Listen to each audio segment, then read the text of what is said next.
Hey, what's going on? Sir Blackson97 here, back with our deck profile. Today we have the long-awaited updated version of the Dreamir deck, this time incorporating a fully functional branded core and engine to really help our fusion summonings get off the ground. I want to give a huge shout out and thanks to BlueEyesGuy5. He pretty much gave me a full crash course on how branded cards work and helped work with me on getting the full branded engine that we would be using for this deck. So, got to give a quick thanks to him, BlueEyesGuy5 on Instagram. So, without further ado and further delay, let's jump right into it, starting with, as is tradition, our extra deck. We'll kick it off with the two Dreamir fusions, 2 copies of Oneros Earl King and Oneros Tormentor. Pretty much both have the same summoning conditions, that being 2 Dreamir monsters with different attributes. While they're face up on the field, they're also considered their counterpart attributes. Earl King is also dark, whereas Tormentor is also light. Earl King's unique effect is if another monster you control is tributed, which, as most Dreamir monsters go, will be all the time, you can target and destroy a card on the field, which is nice. And if this card in its owner's possession is destroyed by an opponent's card, we get to float into a Dreamir monster from graveyard. Oneros Tormentor, same summoning conditions, also light attribute, and when a monster effect is activated while Dreamir of Terror is in a field zone, we get to negate that effect, and if Dreamir of Joy is in a field zone, quick effect, we get to tribute it to special summon Earl King straight from our extra deck in defense position. So, nice way to dodge targeting and float into Earl King, while also giving us some monster effects. And then Earl King can really help lay down the pressure with that target and destroy anytime we're tributing a monster, specifically a Dreamir. Moving on to the branded side of the extra deck, we have 2 copies of Lubellion Searing Dragon and Lubellion the Iceblade Dragon. They both kind of go hand in hand, so we'll cover them both here. Lubellion Searing says we need Fallen of Albaz plus a dark monster. If it's fusion summoned, we get to discard a card to fusion summon a level 8 or lower fusion monster from extra deck by shuffling its materials into the deck from our field, graveyard, and face-up banish zone. For the rest of the turn, Lubellion Searing can't attack, and we get locked into fusion monsters straight from the extra deck. Although you're probably going to end up shuffling back himself, because you'll be going into Mirror Jade. Fallen of Albaz plus an extra deck monster, that being Fusion, Synchro Xyz, or Link. You can only control one of them, and once per turn as a quick effect, send a fusion monster from extra deck to grave that mentions Fallen of Albaz to non-target banish a monster on the field, which is really nice as a quick effect, but we can't use that effect on the following turn. If this fusion summon card in its owner's control leaves the field because of an opponent's card, destroy all monsters they control during the end phase of this turn. So, super powerful monster, being able to quick effect, non-target banish something, and then if your opponent dares to mess with it, it turns into Raigeki during the end phase. Up next, we have a different flavor of Lubellion's effect, that being 2 copies of Albion the Branded Dragon, this time requiring Fallen of Albaz plus a light monster. If it's fusion summoned, we get to fusion summon a level 8 or lower fusion monster from the extra deck, by, instead of shuffling, banishing those materials from face-up hand, field, and graveyard. During the end phase, if it was sent there this turn to the grave, we get to add a branded spell or trap from deck to hand. So a nice little target for Mirror Jade, sending this guy just to get that branded cert during the end phase, or just going into him to then banish everything out to make a fusion monster. Ideally, you would banish out stuff to make Lubellion, who could then just shuffle those banished materials back into the deck. So nice little 1-2 punch there for your fusion summons. Up next we have Despian Coritus, requiring a Despia monster plus a lighter dark monster. During the main phase, as a quick effect, we get to change the attack of all face-up monsters on the field to 0, except for level 8 or higher fusions. If this face-up card in its owner's control leaves the field because of an opponent's card effect, we also get to add to our hand or special summon a Fallen of Albaz or Despia monster straight from the deck. So it's a nice form of interruption, just turning everything except for fusions into a 0 attack monster, which is great if you're playing Reptilians, but not so much if you're playing anything that cares about having big attack values. Plus, if our opponent messes with this one, we can just drop down a Fallen of Albaz or Despia monster, or just add it to our hand for a later time. Up next, we have another Albion, this time the Sanctifier Dragon, requiring Fallen of Albaz plus a light monster, but this time it needs to be a light spellcaster. Can't be used as fusion material, but on the plus side, our opponent cannot target it with card effects. As a quick effect, during our opponent's turn, we get to target 2 monsters in any grave, special summon both monsters, 1 to each field, And if this card is in the graveyard, you get to tribute 4 monsters, that being 2 in the extra monster zone and 2 in the central main monster zones, to special summon this card back from grave. Bit of an interesting card here. This is the reason why stuff like Gimmick Puppet Nightmare and Jowgen the Spiritualist are banned currently, as being able to just grab Floodgates straight from the graveyard at will is pretty terrifying. Though I got to admit, the graveyard revival condition is kind of funny, but it is pretty cool when you get to pull it off. So, bit of contention around this card, whether it should be banned or not, but still, at the very least, it has some pretty awesome artwork. If it doesn't end up getting banned, you can just substitute for any of the fusions we've covered, or the 3 remaining ones we still have left to go over, such as Granganal the Dust Dragon. Although it says dragon in the name, it's actually a spellcaster. Requiring Blazing Cartesia the Virtuous plus a lighter dark monster. If it's fusion summoned, we get to Foolish Burial, a level 6 or higher lighter dark monster from deck or extra deck to grave. And if a monster is special summoned by your opponent's activated monster effect, a bit specific, but it does pay off, we get to banish it from field or graveyard to special summon a Dogmatica from the deck or Despia from the extra deck. So it's a nice way, at least on Fusion Summon, to just Foolish Burial stuff to fill up our grave if we're running like a Chaos Engine, or to just get stuff going for later plays. But the main draw here is, if it's in the graveyard, ideally we could just banish it. Anytime our opponent revives a monster due to a monster effect, something like Alien Ammonite, we can just dispense like a Dogmatica from deck or a Despian from extra deck. So this is a nice way to just dump Coritis straight onto the field. Next we have Rinbrum, the Striking Dragon. Again, it says dragon, but it's actually a wing beast, requiring Fallen of Albaz plus a Beast Warrior Wing Beast monster. When a Fusion Synchro X Caesar Link monster's effect is activated, quick effect, negate the effect, and then return a monster from field back to the hand. During our opponent's turn, while this card is in the grave, as a quick effect, target a Fallen of Albaz in our grave, special summon either that monster or this card, and then banish the other that wasn't summoned. Nice little way to negate our monster effects and then send our opponent's cards straight packing back to the extra deck. And it's a nice way to just quick effect, revive itself back from the grave for that monster effect, or a nice way to just dump a Fallen of Albaz straight onto the field. And then finally, my personal favorite out of the Fallen of Albaz fusions, just in terms of artwork, we have Alba Lenatus, the Abyss Dragon. Requiring Fallen of Albaz plus 1 or more dragon monsters, can't be used as fusion material. Must either be fusion summoned or special summoned by sending the above cards from any monster zones to the graveyard. It can also attack monsters a number of times each battle phase, up to the number of materials used for it. And once per turn during the end phase, if it was in the graveyard because it was sent there this turn, we get to add a Polymerization normal spell or Fusion normal spell from deck to hand. So if we haven't seen our 1 copy of Branded Fusion yet, Alba Lenatus is the way we access it. But also it's a nice little branded, almost Chimera Tech Mega Fleet Dragon. That being a nice way to just absorb materials from the field and then get a bunch of attacks going for an OTK. Plus it just looks really cool out of all the fusions, personally. That and Albion Sanctifier just look really awesome. We got a lot of monsters and spells and traps to cover, so we're moving on to the main deck. That being the Dreamir portion, starting off with 3 copies of Neroi Trader and 2 of Neroi Disciple. Neroi Trader is what your Dreamir engine is. The heart and soul revolves around this card. This is what you dedicate your normal summon if you haven't used it yet. As if it's normal or special summoned, we get to add a Disciple from deck to hand. Then we can choose to make it become light attribute, just to kind of with those fusions, as we do need different attributes. So if we want to, we can also switch it to a light attribute card. What we can also do is tribute one of their Dreamir monsters, to then grab a Dreamir from deck with a different level than the tributed monster, and a Dreamir field spell that is listed on that monster's text. Basically, we'll special summon the chosen monster, and then snag that field spell from deck to hand. So it's a nice way to just kickstart our plays by grabbing a Dreamir monster straight from deck, and then its corresponding field spell that it lists in its text. Dreamir Disciple is fantastic, as if you're wondering how that tribute effect goes off, it's usually through Disciple. If a Dreamir monster is on the field, it's a free special summon, which is fantastic. Then we get to choose to change its attribute to Dark if we want for those fusion summons. If it's special summoned by the effect of a Dreamir monster, we get to activate this effect.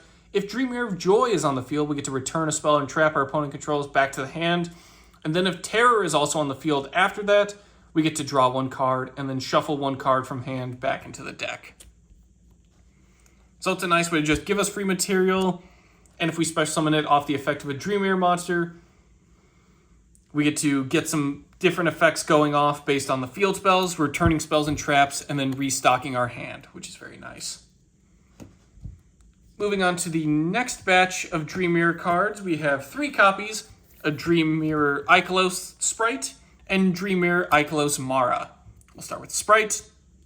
This is the main one to max out on if you do max out on any others aside from Trader.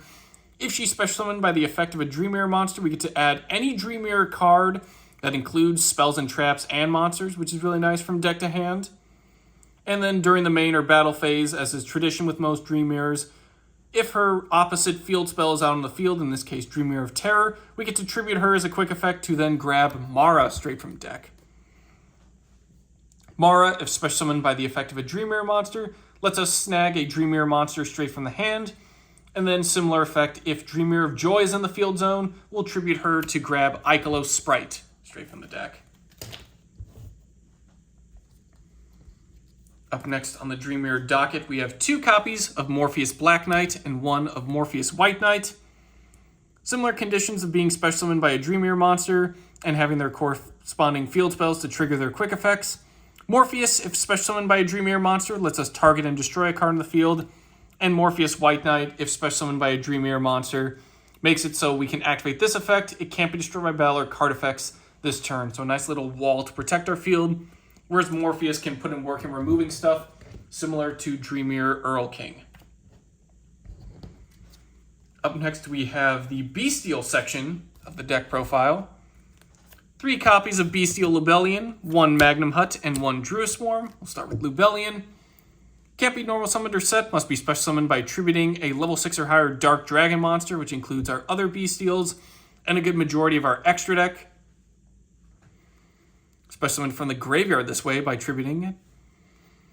We can also send it from hand to grave to add a Bestial monster from deck to hand to help get their summoning conditions going. But also what's cool is while it's on the field, we can place a branded continuous spell or trap directly from deck face up onto the field, which is really nice. A lot of good options there, mostly stuff like branded Regained or branded Beast, but you do have some other options as well, as we'll show shortly into the spell and trap set. Bestial Magnum Hut, currently limited to 1, but definitely max it out as much as you can. Target 1 light or dark monster in either grave, banish it to special summon it from the hand. This becomes a quick effect if our opponent controls a monster. And if it's special summoned, activate this effect. During the end phase, we get to add any dragon monster from deck or graveyard to hand. Really nice, as there's no level or attribute limit. We can pretty much grab anything we need. And then Druid Swarm, in addition to having the same summoning condition and becoming a quick effect if our opponent has a monster. If it's sent from field to grave, we get to target a special summon monster opponent controls and send it to the graveyard. It does target, but non-destruction removal by just sending it to the grave is absolutely very nice. And now finally, the moment we've all been waiting for, the branded engine. Got a lot of ground to cover here, so I'll try and make this quick. 2 copies of Fallen of Albaz. This is pretty much where, obviously, a majority of our fusions list this monster, so he's pretty important. If he's normal or special summoned, we get to discard a card to fusion summon a fusion monster from extra deck using monsters from either field as material, including this card, but we can't use other monsters we control as material. So it's a nice way to just drop it on the field. It's essentially a super polymerization, but with 1800 attack. Nice way to just get rid of our opponent's monsters, fulfill our summoning conditions, and go through our fusions as we need them. Up next, we have our Wing Beast to go into Rinbrum, that being Tri-Brigade Mercourier. When your opponent activates a monster effect while you control a fusion that lists the Fallen of Albaz as material, quick effects send this from hand or face-up field to graveyard to negate that effect, and if it ever becomes banished, we get to add from our deck to hand a Fallen of Albaz or monster that specifically lists it in its text. Very nice. So nice little monster negate. It's the Wing Beast material for Rinbrum, and it's a nice way to get an archetypal search off for anything listing Fallen of Albaz, which is a pretty extensive and pretty thorough lineup of cards. So we can really get a lot of good stuff going that way through Mercourier. Up next for our Despia lineup, we have 2 Albert Jester. If normal or special summon, we get to add a branded spell or trap from deck to hand. And if a face-up fusion we control is destroyed by battle or leaves the field because of an opponent's card effect, while he's in the grave, we get to target an effect monster opponent controls. special summon this card, and then negate that targeted monster's effects until the end of the turn.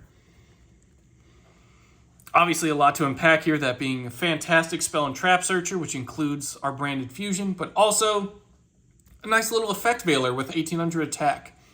Obviously it makes sense that we can only use one Owlbear effect per turn and only once that turn, so choose wisely whether you want the search or the negate, as you can only use one of those per turn.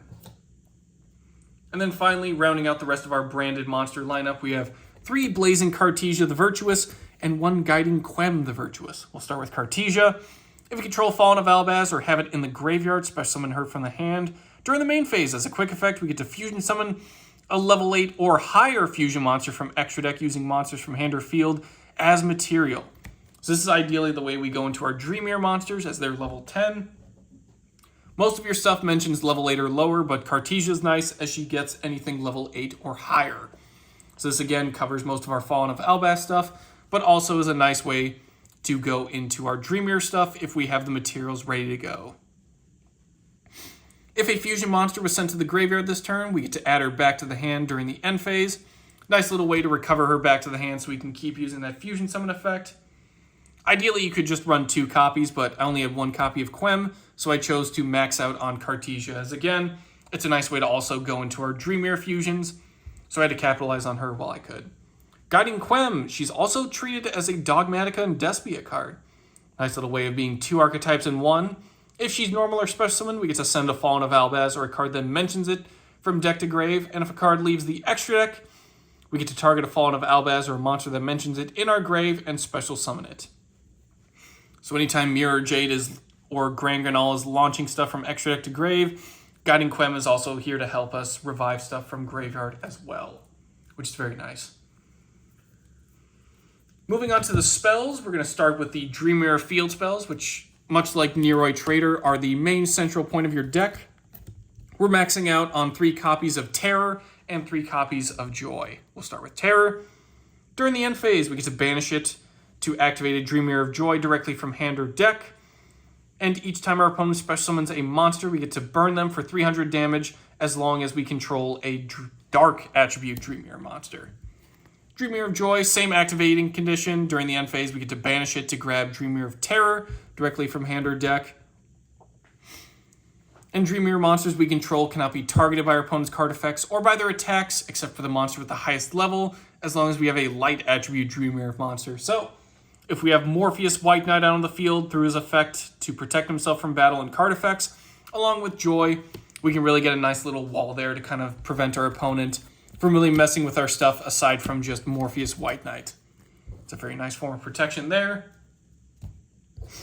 Up next, we have 3 copies of their continuous spell, that being Dreamier Phantasms. This is pretty much our archetypal searcher, in addition to Neroid Trader grabbing stuff from deck. When Phantasms is activated, we get to add a Dreamier monster from deck to hand. If Dreamier of Joy is in the field zone, all monsters we control, not just Dreamiers, gain 500 attack and defense. And if Dreamier of Terror is in a field zone, all monsters our opponent controls lose 500 attack and defense. So again, this is 3 more copies of Neroid Trader, just to kickstart our plays. And it's a nice little debuff if you have both field spells on the field. We get a nice boost for our monsters and a nice stat reduction for our opponents. Moving on to the branded lineup, we have 1 copy currently that we can use of Branded Fusion.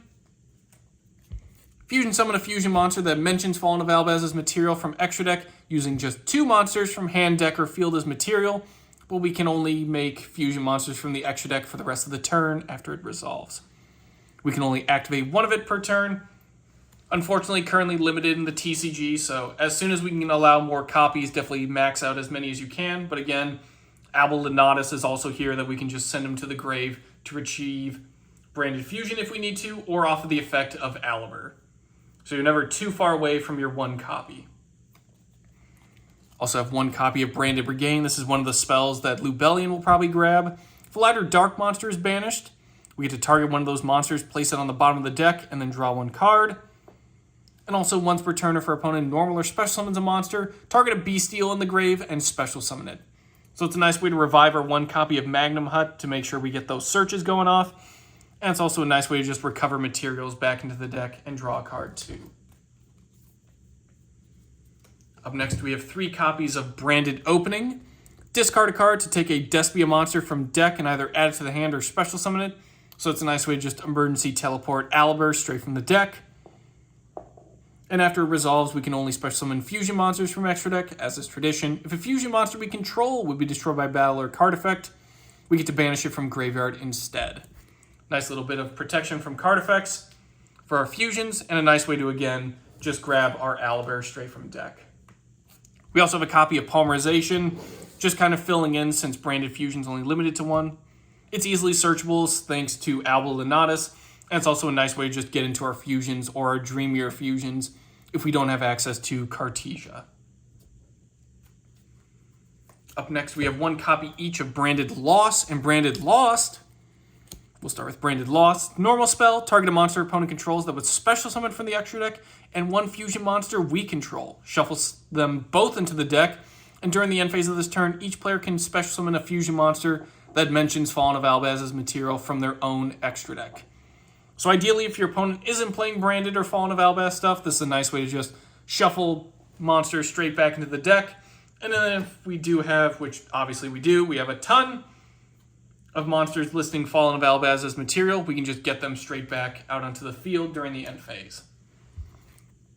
Branded Lost is a really nice protection card. The activation of our cards and effects that include an effect of fusion summon can't be negated, and your opponent cannot activate cards or effects when a monster is fusion summoned this way. If we fusion summon a fusion monster, we get to add a Fallen of Albaz or a monster that mentions it from deck to hand as well, akin to Mercurier.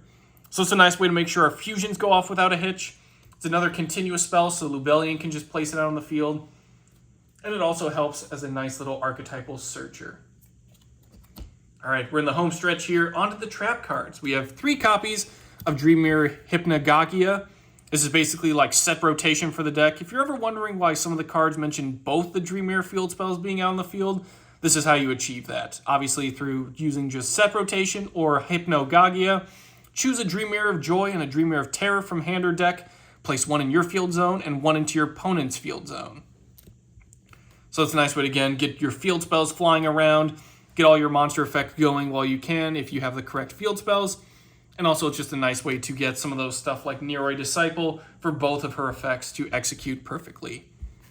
Plus it's pretty nice to just give your opponent a random field spell. Unless they're playing Ancient Fairy Dragon and plan on blowing it up, there's really no concern with giving your opponent a copy of Terror or Joy. It's a nice little recovery. We also have Dream Mirror Fantasy. If we control a Dream Mirror monster, target 1 of each of our banished Dream Mirrors of Joy and Dream Mirrors of Terror. Shuffle them both into the deck, and then non-target banish a card on the field. If a Dream Mirror monster we control would destroy a battle or card effect, banish from this from graveyard instead.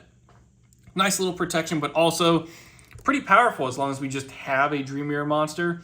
Recover those banished field spells, and then similar to Mirror Jade, non-target, banish something straight from the field, which is very powerful.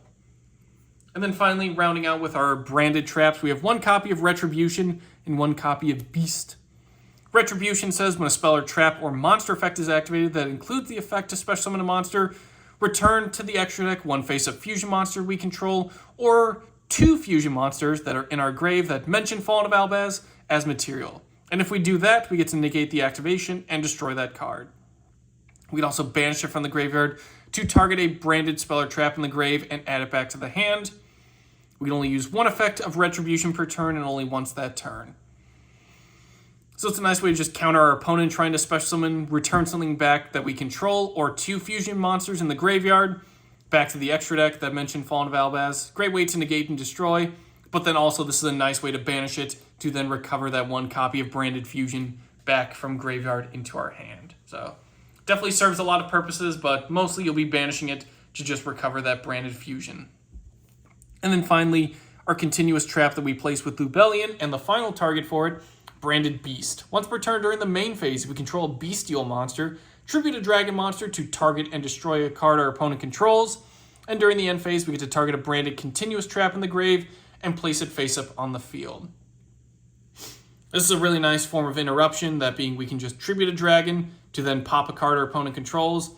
Especially with stuff like Branded Regain, we can just immediately revive it if it was a bestial, which is nice. And also similar to Lubellion, Branded Beast can just place his own continuous spells and traps, that being this time from the graveyard. Woo! It's a lot of branded monsters we covered here today. That'll do it for today's deck profile. Huge thanks again for BlueEyesGuy5 on teaching me how to play branded. It's definitely a ton of fun, so we'll be sure to incorporate this in a couple of upcoming remote duel streams, so stay tuned for seeing this deck in action. In any case, I've been Sir Blackson97. Thank you all for watching, and we'll see you all next time.